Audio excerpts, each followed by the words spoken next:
자, 이제부터 조금 어려운 내용, 이제부터 조금 중요한 내용을 하려고 합니다. 자, 우리 이제 주택에 대해서 재산세를 과세할 때는 어떻게 한다? 위에만 주택이다, 밑에도 주택이다. 밑에도 주택이다. 그리고 땅이 지나치게 경계가 명확하지 않고 그럼 어디까지만? 10배까지만 이렇게 주택으로 보고 넘는 부분에 대해서는 나대지 비슷하게 봐서 토지를 과세하겠다. 여기까지 했죠? 자, 문제는 이제는 여러분이 아직까지 이제 다가구, 다세대 이런 것들에 대해서 아마 이제 배운 분들 있고 안 배운 분들도 있을 겁니다. 다세대 주택은 여러분 아파트랑 똑같다고 보시면 돼요. 구분 등기가 돼 있어요. 어디 101호, 102호, 102, 102호.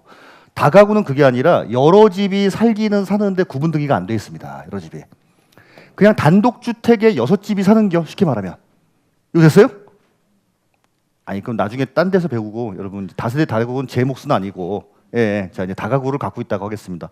선생님이 여기 노원구의 다가구 주택의 이제 오너예요, 이렇게. 예. 그러면 과세관청에선 얘 어차피 단독주택은 단독주택. 자, 원래는 단독주택이니까 아 그래? 6집이 살고 있으니까 단독주택이니까 이렇게 전체에다가 세율을 적용하면 되겠네. 이렇게 하면 세금이 많이 나와요. 왜 그러냐면 나중에 나와요.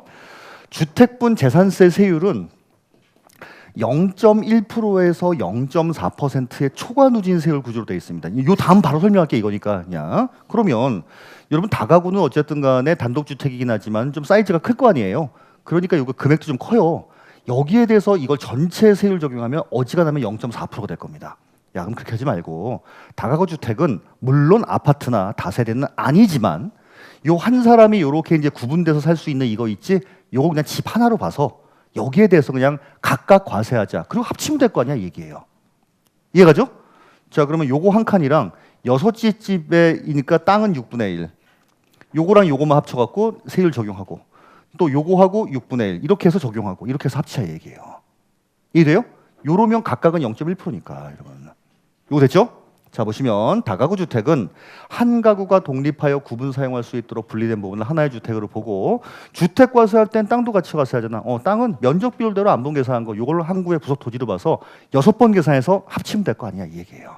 그래야 세부담이 어떻게 낮아진다는 겁니다. 요거 됐죠? 여러분들은 이제 그 지옥의 문을 요만큼 열고 들어갔어요. 다가구가 세목별로 다루고 있는 내용이 다 달라요. 재산세 때 다르고 양세 다 달라 이게. 그러니까 이제 그냥 지금은 그냥 마음 편하게 어차피 뭣도 모를 때 그냥 좋은 거예요. 다가구는 그냥 하나를 1구를 1주택으로 봐서 이렇게 과세하는구나까지만 보시면 돼요. 나중에 되면 쭉 다 공부하게 되면 다 다르거든요 이게. 그때 가서 나중에 또 정리할게요. 됐어요? 자, 주택은 주택만 주택이 아니라 땅도 주택분으로 과세를 하는데 땅이 경계가 명확하지 않으면 10배까지고 내가 다가구를 갖고 있네. 마치 6집이 살고 있지만은 단독주택인데 아파트처럼 각각 하나씩 이렇게 해서 합치겠다. 1구를 1주택으로 보겠다 이거예요. 이거 됐죠? 자, 그런데 이제 어떤 경우가 있냐면 자, 겸용주택도 있습니다. 자, 겸용주택이 뭐냐면 차라리 이게 깔끔하게 주택이면 주택 깔끔하게 상가면 상가. 이러면 별 문제가 없어요. 그런데 하나의 건물에 얘는 주택으로 쓰고 있고 얘는 주택으로 쓰고 있고 얘는 상가로 쓰고 있고 이런 거 갖고 있다 이거예요. 자, 이런 거 많이 있죠. 자, 주로 1층에 뭐 있어요? GS25가 있는 경우도 있고 갈비집이 있는 경우도 있고 카센터가 있는 경우도 있고 있을 겁니다. 위에는 주택이고 선생님이 만약에 이런 집을 하나 갖고 있으면 과세관청에선 이게 주택이면 그냥 주택으로 봐서 이렇게 해서 과세하면 되고 상가면 상가 따로 토지 따로 이렇게 과세하면 되는데 섞여 있다 이거예요. 요러면 몰라. 각각의 용도대로 가자. 각각 용도대로. 자, 각각의 용도대로 일단 이 부분 주택은 땅도 주택이라고 했는데 3개 층 중에 2개 층이 주택이니까 땅도 얼마? 3분의 2에 해당하는 것만큼 자, 요렇게 주택분 재산세로 과세를 합니다. 이해가죠? 자, 요렇게 계산을 했더니 200만 원 나왔다라고 할게요. 자, 요러면 100만 원은 언제? 7월에. 100만 원은 언제? 9월에. 이렇게 과세한다 이겁니다. 섞여 있으면 각각의 용도에 해당하는 것만큼 자, 땅도 면적 비율대로 나눠서 3개 층 중에 2개 층이니까 3분의 2만 주택으로 보겠다 이거예요. 자, 그러면 위에 있는 상가 요 파트는 건축물분 재산세로 과세합니다. 7월 달에 건축물분 재산세가 30만 원이 나왔네? 왜 이렇게 조금 나왔지? 조금 나오지. 요것만 나왔으니까 요것만. 위에 거 안 나왔으니까 그렇죠? 자, 그러면 나머지 3분의 1은 뭘로 과세하겠다는 거예요? 그렇죠. 토지분 재산세로 과세하겠다는 겁니다. 토지. 자, 우리 선생님 잘하실 것 같아. 자, 이 토지 잘 들으세요. 분리과세입니까? 별도 합산과세입니까? 종합합산과세입니까? 분리과세 다시. 자, 분리과세입니까? 별도 합산. 그렇지, 별도 합산. 아까 우리 별도 합산 뭐라고 했어요? 건축물의 부속 토지. 그러니까 요 3분의 2는 주택의 무수 토지니까 주택으로 과세하는 거고, 요건 뭐예요? 요 건축물의 부속 토지니까 별도 합산 과세로 과세하겠다 이거예요. 이거 됐어요? 그럼 우리 선생님이 이거 말고도 다른 상가 건물을 또 나가고 있어요. 얘는 그냥 다 상가. 자, 그러면 요 상가는 요거는 이제 건축물분 재산세로 과세하면 되고, 자, 요 토지는 요 토지에 대해서는 이거 토지죠. 자, 근데 얘네 둘을 합쳐야 된다 이 얘기예요. 내가 노원구에 올 상가를 하나 갖고 있고 겸용주택을 하나 갖고 있으면 땅에 대해서는 요 땅이랑 요 중에 3분의 1은 건축물 무수 토지 아닙니까? 요거는 합쳐 과세한다 이거예요. 됐어요? 이게 어렵네 생각보다. 예. 주택에 대해서 어떻게 과세를 하는 거 보셔야 되고, 그다음에 합산 과세하는 것들도 이렇게 있다 보시면 돼요. 자, 요 내용이 어렵다 그러면 요건 제껴요 일단. 요거는 됐어요? 자, 여러분 이런 겸용을 뭐라고 하냐면 일동의 겸용이라고 말을 합니다. 일동 하나의 건물 자체가 1동, 2동, 3동, 4동, 507동, 508동 이런 식으로 하나의 동이죠. 요게 주택과 주택 외로 같이 있으면, 자, 읽어볼게요. 하나의 동의 건물이 주거와 주거 외 용도로 사용되고 있는 경우에는 주거용으로 사용되는 부분만 주택으로 봅니다. 자, 이때 그럼 땅은 어떻게 할 거야? 주거와 주거 외 용도로, 자, 무슨 비율대로? 면적 비율대로 각각 안분해서 3분의 2만큼은 주택의 부속 토지로, 3분의 1만큼은 건축물의 부속 토지로 구분해서 과세하면 될 거 아니냐 이 얘기입니다. 자, 여기까지. 주택은 위에만 주택, 밑에도 주택 한꺼번에 계산해서 절반씩. 그 다음에 땅이 너무 지나치게 저 경계가 명확하지 않다 이런 경우에는 10배까지. 다가구 주택을 어떻게 했어요? 다가구는 1구를 1주택으로 봐서 6번 계산해서 합친다. 전체를 주택으로 보는 게 아니라. 자, 한 동의 겸용이다. 주택 부분만 주택으로 봅니다. 이거 됐죠? 자, 밑에는 뭐냐면, 밑에는 지금처럼 이렇게 3개 층인데 2개 층은 주택이고 1개 층은 상가고, 이제 요러면은 좀 전에 설명드렸던 그 내용을 적용하는데, 어떤 거는 그냥 하나의 공간인데 어떤 파트는 주택으로 쓰고 있고 어떤 파트는 상가로 쓰고 있는 경우예요. 그런 경우도 있죠. 그래서 항상 예를 똑같이 들어요. 자, 우리 이렇게 이제 도로가 있습니다. 자, 여기 뭐가 있냐면 버스 정장이 있어요. 이렇게 버스 정장. 자, 여기에 가게집이 하나 있습니다. 시골 동네 가게집 생각하세요. 시골 동네 버스 정장 앞에 있는 가게집 가면은 이렇게 옆으로 드르륵 열고 들어간 문이 있죠. 자, 그럼 여기 요만큼은 상가로 쓰고 있는데, 자, 이만큼은 살림집으로 쓰고 있는 경우가 있을 거예요. 이런 경우 있죠. 할머니 여기 앉아 계시죠, 마루에 이렇게. 자, 뭐 입고 앉아 계시다. 몸빼 입고 이렇게, 그렇죠. 자, 뭐 들고 앉아 계신다 주로. 파리채 같은 거 이렇게.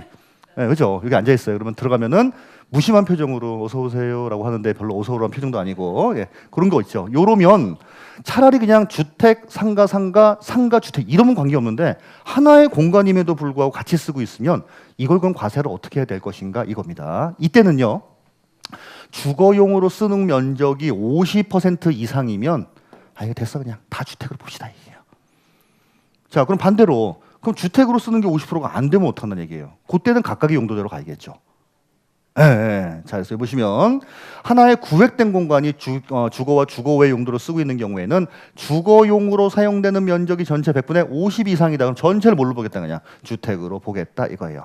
그래서 아까 그 시골집 그 동네에 있는 그런 가게집 같은 경우에 그냥 주택분 재산세로 과세하지 상가분 건축물분이나 토지분 재산세는 안 나온다라고 보시면 돼요. 자, 문제는 얘네 두 가지가 바뀌어가지고 많이 나옵니다, 시험에.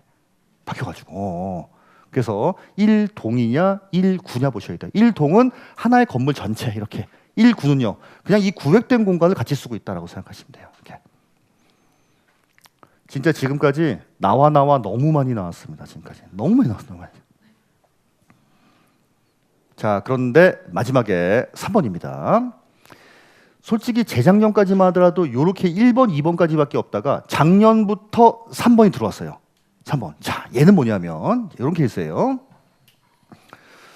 어떤 분이 이렇게 이제 주택 가고 있습니다. 주택으로 이렇게 과세되던 이제 평온한 시절이 있었어요. 그냥 단독주택이니까 전체 주택으로 과세되고 있었는데 갑자기 이분이 무슨 생각이 들었는지, 자, 위에를 이만큼 증축을 했어요. 얘도 주택이고 얘도 주택이고 1층짜리 단독주택에서 3층짜리 단독주택으로 바뀐 거예요. 이거 됐죠? 문제는 얘를 지 맘대로 올렸어요. 무허가요, 무허가.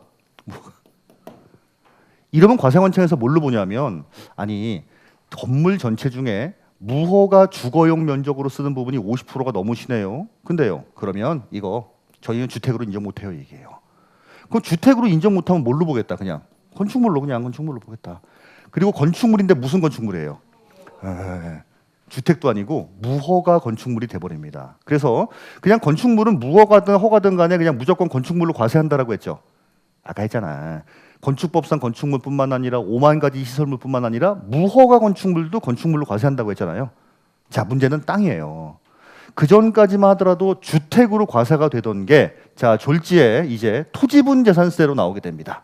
졸지에 토지분 재산세로 나오게 돼요. 됐죠? 무허가 건축물의 부속 토지니까. 자, 그럼 선생님, 이거는 분리과세일까요? 별도 합산일까요? 종합합산일까요? 아, 진짜. 이거 종합합산이죠. 이렇게 얘기했는데 종합합산이. 자, 여러분 아까 종합합산 중에 대표적인 게 뭐라고 했죠? 나대지. 야, 그러면 얘는 건물이 있잖아. 아이고, 나대지뿐만 아니라 건물이 있다 하더라도 무허가 아니냐. 자, 그래서 우리 무허가 건축물의 부속 토지도 나대지하고 똑같다라고 보시면 돼요. 나대지뿐만 아니라 무허가 건축물의 부속 토지도 나대지하고 똑같아요. 자, 그리고 아까 여러분 10배까지만 이렇게 주택으로 본다라고 하고 이 면적 벗어나는 부분도 나대지하고 똑같다라고 봤죠. 자, 이거 기준 면적 초과라고 말을 합니다. 기준 면적을 초과하는 부분이에요. 여러분 요 세 가지는 1년 내내 나올 겁니다. 위에 건물이 없던, 건물이 있어도 무허가든, 건물이 있어도 요만큼짜리가 있어가지고 요 기준 법에서 인정하는 기준 면적을 벗어나는 부분이든 나대지하고 똑같다 이거예요. 얘네 세 가지는 무슨 합산? 종합합산 과세 대상으로 보겠다 이겁니다. 이거. 세 개 중에 시험에 제일 많이 나오는 건 솔직히 말씀드리면 얘입니다. 예. 무허가 건축물의 부속토지. 허가나 사용 승인을 받지 않은 어쩌고저쩌고 이렇게 나오면은 아, 이 땅은 이건 그냥 나대지하고 똑같구나라고 생각하시면 돼요.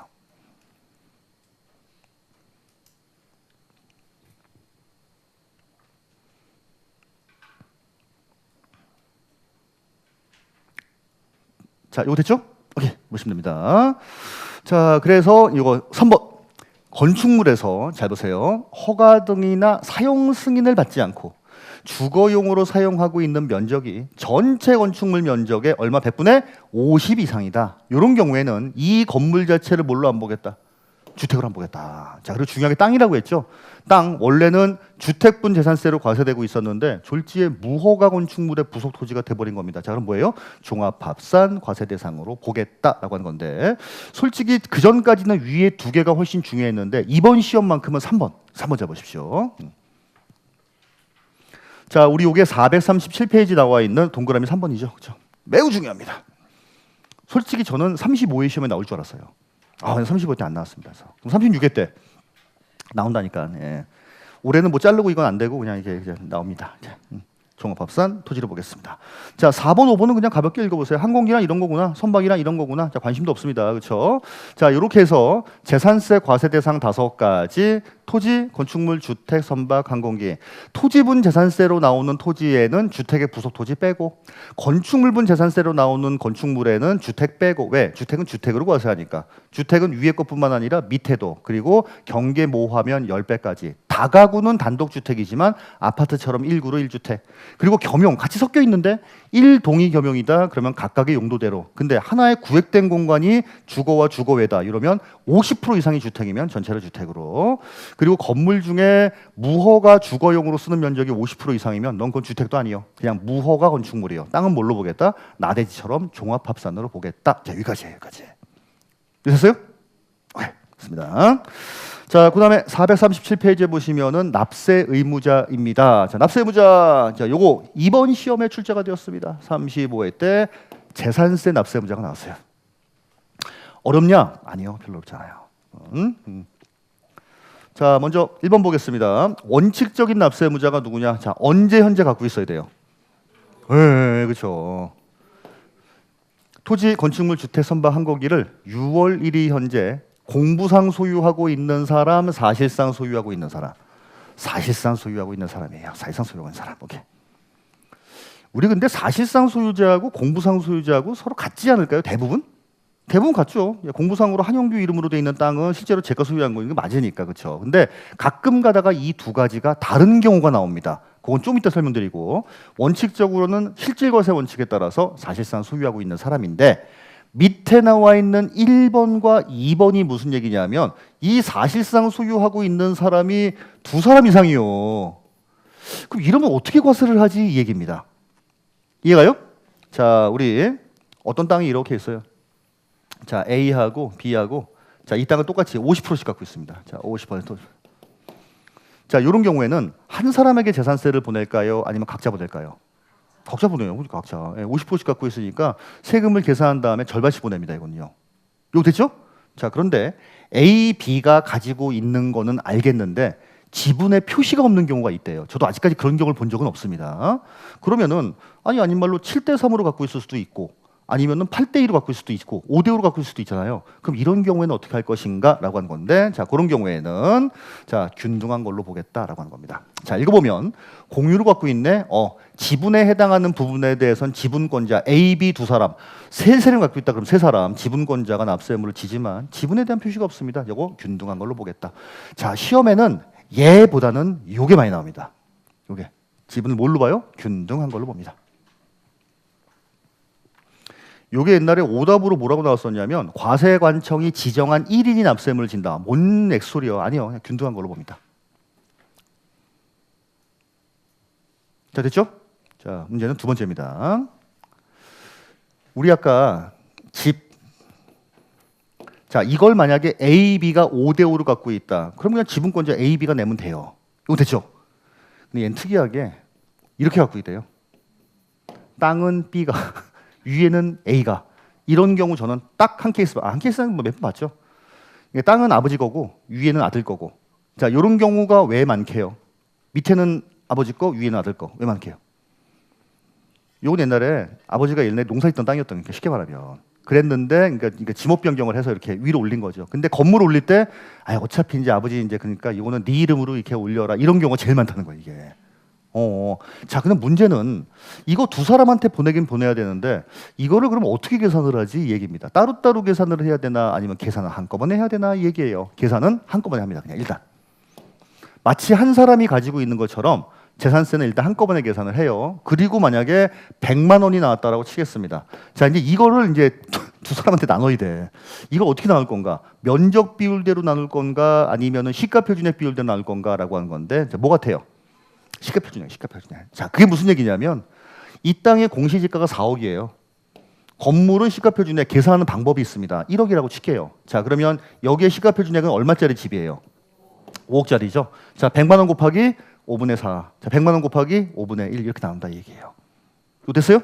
자, 그래서 요거는 주택의 건물과 부속 토지의 소유자가 다릅니다. 자, 주택에 대한 산출세액 일단 구해 세액을. 그거를 건축물과 부속 토지의 무슨 비율대로 시가 표준액 비율대로 안분 계산한 부분에 대해서는 그 소유자가 납세의무를 집니다. 요게 오답으로 여러분, 자, 면적 비율이라고 나오는데 절대 면적 비율 아닙니다. 시가 표준액 비율이 맞습니다. 시가 표준액. 선풍기 쓰는 사람 저밖에 없죠.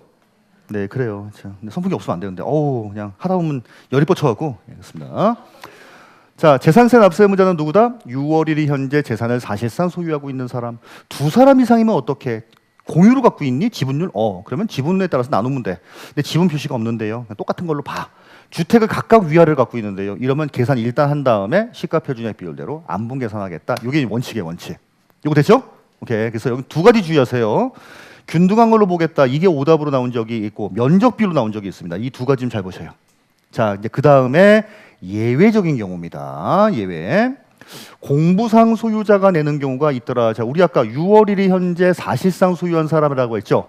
자, 얘네 세 가지 시험에 다 잘 나오고 특히 3번이 35회 때 시험에 출제가 되었습니다. 이거 작년도 수업할 때 이랬어요. 이 위에는 두 개 많이 나왔는데 밑에 거 아직 한 번도 나온 적이 없다. 근데 들어온 지가 한 3년밖에 안 됐거든요. 이거 이번 시험에 나올 만합니다. 라고 하는데 나왔습니다. 자, 첫 번째 볼게요. 공부상 소유자는 요런 케이스입니다. 제가 아파트를 여기 선생님한테 판다고 할게요. 자, 근데 언제 팔았냐면 5월 29일 날 잔금을 제가 받은 겁니다. 우리 집을 팔고 우리 선생님한테 5월 29일 날 잔금 받았어요. 자, 그래서 내가 얘기하죠. 좀 이런 얘기 말씀드리기 좀 애매하지만 항상 6월 1일 현재 소유한 사람에게 이제 재산세를 과세하기 때문에 5월 29일 날 잔금 받았으면 더 이상 내 돈 아니잖아요. 이제 판 거 아닙니까? 저 혹시라도 이제 그 과세관청에서 헷갈리지 않게 꼭 좀 등기를 해주세요라고 부탁을 했더니 선생님이 아유 걱정하지 마시라고 지금 가서 바로 할 거래. 근데 6월 1일 현재 등본 떼보니까 등기가 안 되는 거예요. 그럼 과세관청에서는 우리끼리 지금 사고 판지 알아요, 몰라요? 과세관청에서 우리끼리만 사고 판 거지 과세관청에서는 모릅니다. 이러니까 6월 1일 현재 소유자는 공부상으로 나로 돼 있는 거예요. 사실상은 누군데? 선생님이네. 그럼 내가 내기 억울하죠. 그럼 나는 어떤 행동을 취해야 될까요? 신고해야 돼요. 자, 그걸 며칠 내에 신고하냐면 15일 내에 신고합니다. 이것도 작년 시험에 나왔습니다. 과세 기준일로부터 15일 내에 자, 우리는 전산상에 뽑은 사람들한테 보낼 거니까 뭔가 좀 이상한 게 있으면 신고해 주시오. 요 기한이 15일이에요, 15일. 자, 다시 6월 1일 현재 소유한 사람한테 몰라. 우리는 사실상 소유자하고 공부상 소유자하고 갖다 치고 무조건 그냥 그 사람한테 보낼 테니 뭔가 억울한 사람이 있으면 와서 신고해 주라라고 하는 거예요. 난 억울해요, 안 억울해요? 난 억울한 거지. 가서 신고해야 돼요. 아유 수고하십니다라고 해서 어떻게 오셨어요? 이 6월 1일 현재 전산법은 내 이름으로 돼 있는데 자 보시오. 잔금을 내가 29일 날 받았잖아. 그러니까 나한테 말고 여기한테 보내주시면 될 것 같다. 이거 신고하라는 얘기예요. 근데 내가 이러한 제도가 있는지를 몰랐습니다. 자 그게 이제 1번이에요. 매매 등의 사유로 소유권이 변동되었는데 뭐를 안 했다? 자 신고하지 아니하여 사실상 소유자를 알 수가 없습니다. 없어. 이러면 어쩔 수 없이 공부상 소유자인 내가 낼 수밖에 없다 이겁니다. 자, 이것도 많이 나오고 그리고 최근에 좀 많이 나왔던 게 2번이에요. 저기 포천에 있는 만평 임야가 있습니다. 임야가 만평이요. 근데 이름은 내 이름으로 돼 있는데 실질적으로 내 게 아니라 우리 종중 겁니다. 그럼 나도 만약에 내가 거기에 대해서 재산세를 내기 싫으면 뭘 해야 돼요? 또 마찬가지 그렇죠. 15일에 신고하셔야 돼요. 그런데 신고 안 했다. 이것도 공부상으로만 개인 명의로 등재되어 있고 사실상 종중 거다. 근데 종중 거라고 신고를 안 했다. 자 이런 경우에는 누가 낸다? 공부상 소유자가 냅니다. 이게 이번 시험에 답으로 출제가 되었습니다. 답으로. 답을 뭐라고 출제되냐면 신고했음에도 불구했다. 자 근데도 납세문자는 종중으로 본다. 이렇게 나왔어요. 땡 틀려. 신고하면 아니다. 신고하면 종중. 신고를 안 했다. 이런 경우에는 공부상 명의. 이거 됐어요? 예, 두 가지. 자, 그리고 세 번째. 회생 및 파산에 대한 법률에 따른 파산 선고 이후에 파산이 끝날 때까지 파산 재단에 속하는 재산이다. 이런 경우에도 공부상 소유자인 망한 사람이 냅니다. 물론 실질적으로 거둘 수는 없을 거예요. 자, 요렇게 세 가지. 원래는 사실상 소유자가 납세의무를 지지만 공부상 소유자가 내는 경우가 이렇게 세 가지가 있구나까지 보시면 될 것 같아요. 됐어요? 어려워요? 어려운 게 아니라 여러분 보니까 이제 공부는 잘 하시는데 체력들이 약하네. 20분이 지나면 어쩔 줄은 몰라 합니다 지금. 힘들어가지고. 그리고 이런 것도 있는 것 같아요. 일주일 내내 공부했고 지금 오늘 금요일이잖아요. 오늘 금요일 토요일이에요. 금요일. 예, 그러니까 약간 지친 것도 좀 없잖아 있고. 그러니까 월요일 되면 좀 쌩쌩하신 거죠? 진짜? 나중에 내가 월요일 한번 와본다 내가 진짜. 근데 원래. 제가 됐죠? 오케이. 자, 그 다음에 이거 중요합니다. 주된 상속자입니다. 우리 아버님이 5월 29일 날 돌아가셔서 자, 이렇게 이제 상속이 개시가 되었어요. 자, 아버님이 물려주신 거는 상가 건물 3개입니다. 와. 자, 아버님 되게 좋으시죠? 네, 우리 아버님 돌아가시면 상가 건물 3개 물려주셨는데 상속인도 3명이에요. 삼형제. A, B, C 삼형제입니다. 자, 여러분 이제 과세관청에선 5월 29일 날 돌아가셨는데 정말 기가 막히게 다음 날 바로 등기를 딱딱딱 해버렸다. 이러면 아무런 문제가 없어요. 6월 1일 현재 전산 뽑아보면은 상속인들 명의로 돼 있는 게 나오니까. 그런데 여러분 5월 29일 날 돌아가셨는데 어떻게 바로 등기를 합니까? 못하죠. 그럼 6월 1일 날 현재 뽑아보면은 돌아가신 분 이름으로 나오잖아요. 그럼 누군가한테 보내긴 보내야 되는데 이거를 아니 이렇게 A, B, C 하기로 했는지 C, B, A 하기로 했는지 내가 어떻게 합니까? 모르죠. 그래서 누구한테 보내다 그냥? 주된 상속자 한 사람에게 보낸다 이겁니다. 절대로 여러분 상속인 각자 아닙니다. 취득세 때는 상속인 각자였어요. 취득세 때는 상속인 각자가 받은 것만큼 내면 되는데 재산세는 그게 아니라 야 내가 누구한테 보내야 될지 어떻게 하냐. 주된 상속자한테 보내겠다 이겁니다. 자, 읽어보면 상속이 개시된 재산으로서 상속 등기가 이행도 안 되고 안 된 게 아니라 이행을 못한 거죠. 자 그리고 사실상 소유자가 누구라고 신고도 안 했어요. 그럼 난 어떻게? 몰라 한 사람한테 몰빵하겠다 이겁니다. 근데 이 주된 상속자가 누구냐면 438페이지의 중간에 보면 박스에 나와 있죠. 민법상 상속 지분이 가장 높은 사람으로 하되, 자 여러분 민법상 상속 지분이 가장 높은 사람은 누굴까요? 배우자입니다. 배우자. 여러분 민법상 지분은요, 예를 들어서 여기가 이제 배우자라고 할게요. 예를 들어서 배우자. 자 여기는 아들, 제가 딸이라고 할게요. 자 그러면 1.5대 1대 1이에요. 원래 법정 상속 지분은. 그래서 직계 비속 같은 경우에는 일시 배우자는 1.5, 50% 할증해 줍니다. 이렇게. 그러면 배우자는 3.5분의 1.5, 나머지 자식들은 3.5분의 1, 3.5분의 1 이렇게 가는 거죠. 이해됐어요? 이런 경우라면 누가 된다? 배우자. 그렇죠. 자 그런데 어머니는 진작에 돌아가시고 우리 삼형제라고 하겠습니다. 자 그럼 누구예요? 나이가 가장 많은 사람. 그렇죠. 어떻게 해요? 상속 지분이 가장 높은 사람이 두 사람 이상이면 그 중에 나이가 많은 사람으로 한다라고 하는 겁니다. 어머니가 두 분인 경우 별로 없겠죠. 네, 그렇죠. 자, 요거는 이걸 물어본다기보다는 이제 이것 때문에 상속인각 적을 때 주된 상속자, 취득세 때는 상속인 각자, 재산세 때는 주된 상속자. 자, 이렇게 보세요. 자, 그리고 이제 세 번째인데, 자, 세 번째. 자, 요건 조금 어려울 수 있습니다. 이건요. 자, 아니 뭐 이렇게 맨날 집만 그려, 그죠? 집이 아니에요, 이거. 자, 우리나라에 있는 겁니다. 자, 무슨 분? 남대문? 광화문. 남대문 로타리예요. 광화문. 딱 봐도 광화문처럼겠죠? 예, 자, 여기로 가면 서대문이고, 예, 여기로 가면 이제 안국동이고, 이렇게. 자, 여기로 가면 시청이고, 여기. 자, 우리 여기 있는 건물 무슨 건물? 정부종합청사. 오케이, 예, 정부종합청사입니다. 정부종합청사에는 정부기관들이 들어가 있는데, 자, 말도 안 되지만 이거 전부 다 세종시로 이전을 하기로 한 겁니다. 그냥. 그럼 이 건물이 비게 생겼죠? 국가 소유의 건물이라고 할게요. 물론 이제 국가가 임대업을 할 수도 있지만 이제 누군가한테 갑자기 팔고 싶어진 겁니다. 자, 그럼 이게 만약에 5천억 정도 한다라고 할게요. 5천억보다 더 할 거예요, 아마. 자, 5천억이라고 하면은 살 수 있는 개인은 일단 없고, 법인 중에서도 우리 만만한 콘떡 누구? 삼성전자. 그렇죠. 삼성전자. 요즘 주가가 떨어져 죽겠는데 어쨌든 삼성전자한테 부탁을 합니다. 저희가 지금 이렇게 해서 이게 빈 건물이 있는데 이걸 살만한 데가 저희가 보기에는 우리 S전자밖에 없다. 이거 좀 사주시면 좋을 것 같습니다.라고 했더니 이제 우리 그 회장께서 저희는 강남역에 사옥이 있기 때문에 굳이 여긴 필요 없을 것 같습니다.라고 얘기를 하면은 국가에서 뭐라고? 아니 이거 사달라니까. 강매죠. 네, 그래서 사기로 했어요. 사기로 했는데 열받는 거예요. 아니 무슨 뭐 코로나 발생하면은 뭐 구해달라고 삼성한테 부탁하고 무슨 뭐 하면 만만 원 부탁하잖아요. 그래서 연부로 취득을 하기로 한 겁니다. 현금 주고 살 수 있어. 그럼에도 불구하고 이렇게 5번에 걸쳐서 1,000억씩 지급하기로 한 거예요. 이해가죠? 국가 등과 연부로 매수 계약을 체결을 한 겁니다. 그리고 2024년도에 1,000억을 일단 넣었어요. 여기까지 불입을 했는데 국가에서 어차피 이거 안 주실 회사 아니니까 그냥 미리 쓰세요라고 된 거예요. 자, 아직까지는 누구 소유의 건물? 국가 소유의 건물. 나는 지금 취득 중에 있는 거죠. 그런데 쓰고 있는 건 누가 쓰고 있다? 쓰고 있다. 이러면 재산세를 누가 내야 되는 건가라고 하는 건데, 자, 이때는 매수계약자가 된다 이겁니다. 자, 3가지 요건이 다 갖춰져야 돼요. 국가나 지방자치단체 등과 연부로 매매계약을 체결하고 그리고 사용권을 무상으로 받은 경우에요. 요 3가지. 자, 요거 시험에는 유상이라고 제일 많이 나왔습니다. 이거 아니야. 국가 등과 연부로 매매 계약을 체결하고 한두 번 냈는데 미리 써라 그냥. 이런 경우에는 그래서 재산세는 네가 내셔야죠. 삼성전자. 그렇지 않아? 네가 쓰고 있으니까 이 얘기예요. 무상 사용권.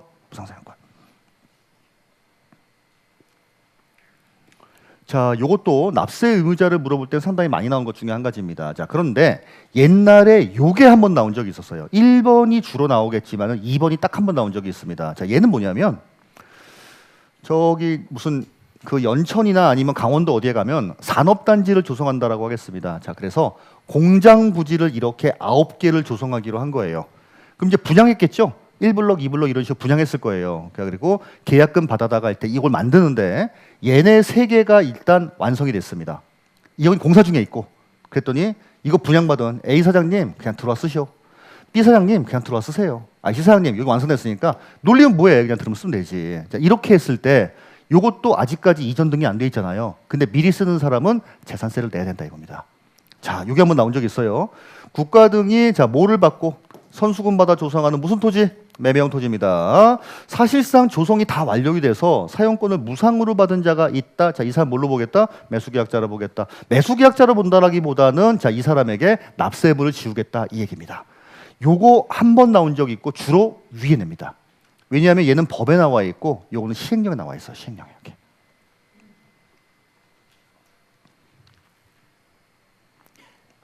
자, 다음에 네 번째입니다. 아, 이거 참 너무 많이 했네요, 이건. 자, 우리 갑이라고 하는 영감님이 자, 누구 신탁에게? 자, S 신탁에게 자, 이렇게 신탁 등기합니다. 여러분 신탁 등기한다라고 하는 건 공부상 소유권이 이전된 거죠. 이거 취득세 과세였어요, 비과세였어요? 취득세 비과세였어요. 그럼 재산세도 누가 내겠어요? 갑이 위탁자입니다. 하나도 없잖아요. 자, 신탁법에 따른 수탁자 명의로 등기 등록단 신탁재산의 경우에 누가? 위탁자. 신탁재산을 소유한 걸로 보겠습니다. 오케이. 자, 요거는 어렵지 않은데 문제는 이분이 재산세를 안 냈다고 하겠습니다. 이 건물에 대해서 재산세 안 내요. 그리고 과세관청에서 그럼 이거에 대해서 이렇게 또 부과하려고 봤더니 다른 재산도 없어, 아무것도. 무슨 말인지 이해하시죠? 재산세도 안 내고 다른 재산도 없고 그러면 신탁사한테 얘기합니다. 신탁사한테. 어이, 원래는 당신이 지금 맡아놓은 건물이 있는 거 아니야. 근데요. 아니 저 양반이 재산세를 안 내니까 당신이 좀 내줬으면 좋겠는데 절대 네 돈으로 내지 말고 너 맡아놓은 건물 있지 그걸로 내 이 얘기예요. 대박이죠. 자, 여러분 이런 납세물을 뭐라고 하냐면 물적 납세물이라고 합니다. 물적 납세. 나중에 나올 거예요. 연대 납세무 아닙니다. 수탁자에게는 물적 납세무가 있어요. 저 사람에게 걷었을 때 만약에 못 걷겠다 없다 그러면 네가 맡아놓은 그 신탁재산으로서 그걸로 납부해라 이 얘기예요. 근데 여러분 재산세 몇백만 원 가지고 몇십억짜리 건물로 낸다는 게 좀 말이 됩니까? 그렇죠. 그러다 보니까 어지간하면 되겠죠. 그렇죠? 자, 이것 좀 주의하세요. 물적 납세무. 자, 절대로 연대 납세무 아닙니다. 위탁자와 수탁자는 연대 납세무가 있다. 그런 말 나오면 안 돼요. 자, 수탁자는 그 맡아나온 신탁재산으로서 내야 될 뭐가 있다까지 보시면 되겠죠. 자, 그리고 5번입니다. 여러분 이거 배웠어요 지금? 채비지 보류지? 어제 배웠어요? 오케이. 자, 채비지나 보류지가 뭐다? 환지로 정하지 않고 이렇게 키핑해 놓은 땅이죠. 어쨌든 그 땅에 대해서도 재산세를 누군가는 내야 되죠. 자, 누가 냅니까? 사업 시행자. 오케이. 여러분 이제 세법에서는요. 채비지나 보류지란 말이 나오게 되면 볼 것도 없이 무조건 납세무자 누구다? 시행자다 이렇게 보시면 돼요. 무조건 시행자다. 아, 누군가 내야 될 거 아니냐. 그렇죠?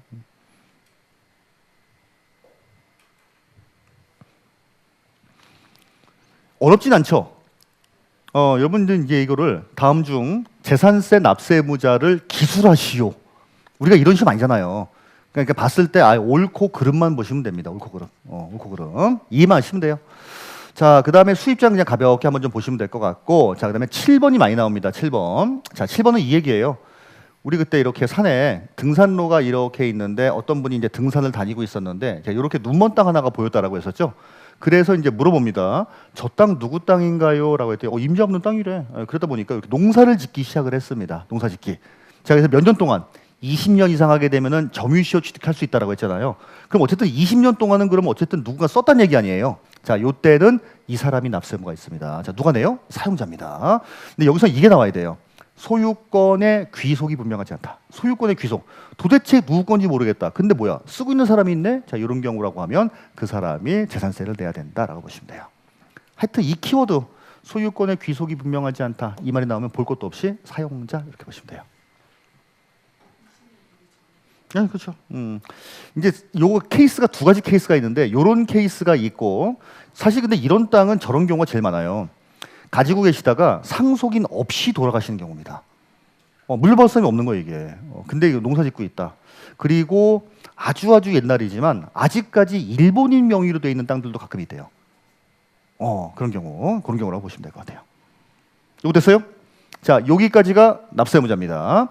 6월 1일 현재 사실상 소유하고 있는 사람이 납세무를 지는데 두 사람 이상이다. 공유로 갖고 있다. 지분권자. 지분 표시가 없다. 균등. 주택 따로따로 갖고 있다. 그러면은 일단 계산한 다음에 시가 표준에 대로 안분. 공부상 소유자가 내는 경우가 세 가지가 있어요. 매매는 했는데 아직 이전 등기가 안 돼 있으면은 야 네가 억울하면 신고해. 신고 안 하면 공부상 소유자. 이름만 내 걸로 돼 있고 사실상 종중재산이다. 신고해줘야 되는데 신고 안 하면 네 거. 회생 및 파산 및 파산에 대한 법률에 의한 자, 파산 재단에 속하는 거. 이것도 공무상 소유자. 자, 그리고 수탁자가 낸다, 위탁자가 낸다. 위탁자, 수탁자에게는 무슨 납세 의무? 물적 납세 의무. 저 양반이 안 내게 되면 맡아 넣은 신탁 재산으로서. 자, 그리고 국가 등과 연무로 매매 계약을 체결하고 무슨 사용권? 무상 사용권 받았다. 이런 경우에는 누가 내요? S전자, 매수계약자가 냅니다. 상속받은 경우에는 누가 내요? 그렇죠. 상속 등기가 안 돼 있고 그리고 누구 거라고 사실상 소유자도 신고 안 하면 주된 상속자. 주된 상속자가 누굽니까? 주된 상속자. 민법상 지분이 가장 높은 사람. 근데 그 가장 높은 사람이 두 사람 이상이다 그러면 나이가 많은 사람. 자, 이렇게 보시면 될 것 같아요. 자, 그다음에 이제 채비지나 보류지란 말이 나왔다. 볼 것도 없이 누구? 사업 시행자. 자, 그리고 귀속이 분명하지 않은 땅인데 뭐야? 쓰고 있는 사람이 있어. 누구예요? 사용자가 낸다까지 보시면 되겠죠. 됐어요? 요렇게 한 뭐 몇 개 안 됩니다. 뭐 요 중에서 나오는 거니까 뭐 요것만 알아도 충분히 풀 수 있지 않을까 생각이 들어요. 됐어요? 할만하죠? 할만하다는 생각이 들죠? 기본 과정 가면은 이게 양이 죄송합니다만 1.5배로 들어갑니다 이게. 그래서 이게 요 정도만 알고 계세요라고 말씀드린 거지만 이제 기본 과정 되면 조금 좀 업이 될 거예요. 그래도 요 정도만 해도 반 정도 맞을 수 있습니다. 됐죠? 자, 그다음에 439페이지. 6월 1일 현재 재산을 가지고 있는 이런 사람들에게 일단 고지서를 보내는데, 자, 여러분들 고지서를 보내려면 항상 세금은 뭐라고 했어요? 과세표준 곱하기 세율 해서 이렇게 산출세액을 구한다라고 했습니다. 자, 이 과세표준 볼게요. 취득세 때 과세표준 기억나요? 취득세 때 과세표준? 사실상 취득한 거, 돈 주고 사면 사실상 취득가격 부당행위에 해당한다. 이러면 시가 인정해, 그렇죠? 오랜만에 듣잖아, 그렇죠? 자, 상속받으면 이쁘니까 시가 표준에, 증여받으면 나쁜 인간이니까 시가 인정해. 그 다음에 원시 취득 같은 경우에도 사실상 취득 가격이지만 법인이 아닌 자가 건물을 올렸다. 사실상 취득 가격 확인할 수 없다. 시가 표준에. 이런 것들 했었어요. 등록명세 과세 표준. 아까 했죠? 소지지는 부동산가에, 채권 금액을 기준으로 하는 저당권 가압류 같은 거, 전세권은 전세 금액 이런 거 있었죠. 자, 얘는요 세상 깔끔합니다. 이게 다입니다. 이게 다네요. 당신이 토지, 건물, 주택, 선박, 항공기를 얼마 주고 취득했는지는 난 1도 관심 없다. 매년 6월 1일 현재 시가 표준액을 내가 정해서 여기에다가 세율을 적용하여 과세하겠다 이거예요. 여러분 요거 6월 1일 현재 시가 표준액은 매년 바뀌어요, 안 바뀌어요? 매년 바뀌어요. 여러분 땅 같은 경우에는 공시지가라고 했죠. 올해 공시지가, 내년 공시지가 매년 다르죠. 그러니까 2024년도분 재산세를 과세할 때는 2024년도 6월 1일 현재 시가 표준액, 2025년도에 재산세 과세할 때는 그해 시가 표준액, 거기에다가 세율을 곱한다 이렇게 보시면 돼요. 사실상 취득가격, 법인 장부가액 이런 거 나와도 현혹되지 마세요. 무조건 재산세는 6월 1일 현재 시가 표준액대로 과세합니다. 그러면 여러분, 내가 만약에 10억짜리 땅을 샀다라고 할게요. 이거 10억을 돈 주고 샀어요. 그럼 지금 현재 시가 표준액은 10억이겠어요? 한 뭐 6, 7억밖에 안 되겠어요. 이쯤 되겠죠. 여기에 대해서 과세하겠다 이거예요. 그러면 항상 낮은 거 아니냐? 항상 낮은 건 아니죠. 이게 한 10년, 20년 흐르면 이게 이걸 역전하는 경우가 많이 있잖아요. 그렇죠? 이거 됐죠? 됐어요. 그래요. 자, 이 용어는 알고 있어야 됩니다. 만약에 자, 시가 표준액 1억 원짜리 토지를 가지고 있습니다. 자, 여기에다가 세율을 딱 이렇게 때리려고 했더니 몇 퍼센트를 갑자기 요분이 얘기해요. 이거 저 공시지가 1억에 대해서 다 세금 매기면 세금 많이 나올 것 같은데 좀 어떻게 조정을 좀 해주면 안 됩니까? 라고 하는 거예요. 이해가죠? 자, 그래서 여기다가 일정한 비율을 곱합니다. 근데 여러분 요 용어 알아야 돼요. 자, 뭐라고요? 공정시장가액 비율. 이게 재산세에도 나오고 종부세에도 나옵니다. 이번 시험엔 재산세는 안 나왔지만 종부세는 나왔어요. 공정시장가액 비율. 1억 전체에 대해서 세율을 때리자면 세금 많이 나오니까 좀 이렇게 조정을 해주는 퍼센테이지라고 해요. 자, 토지 건물은 몇 프로? 70%, 주택은 60%입니다. 주택은 60%. 그러면 공시지가 1억짜리 땅이다라고 하는 경우에는 여기에다가 세율을 곱하는 게 아니라 이거에 몇 프로 곱해요? 70. 자, 그럼 얼마가 됩니까? 7천만 원에다가 세율을 적용을 하겠다 이 뜻이에요. 공시지가 1억짜리 땅이지만 거기에 70% 곱해서 7천에다가 세율을 때리는구나. 그럼 주택 볼게요. 주택 만약에 10억짜리 주택이라고 하겠습니다. 그럼 10억 곱하기 세율이 아니라 6억 곱하기 세율이 되는 거죠. 됐어요? 그래요. 자, 공정시장가액 비율, 용은 알아야 됩니다. 자, 토지 건물은 몇 프로? 70. 주택은 몇 프로? 60. 자, 그런데 1세대 1주택에 해당하지 아니함. 이 문구가 왜 나오냐면 1세대 1주택인 경우에는 이 비율이 좀 더 낮아요. 근데 요거는 항상 매년 개정의 가능성이 있다 보니까 기본 이론 때 아니면 핵심 이론 때 말씀드리도록 하겠습니다.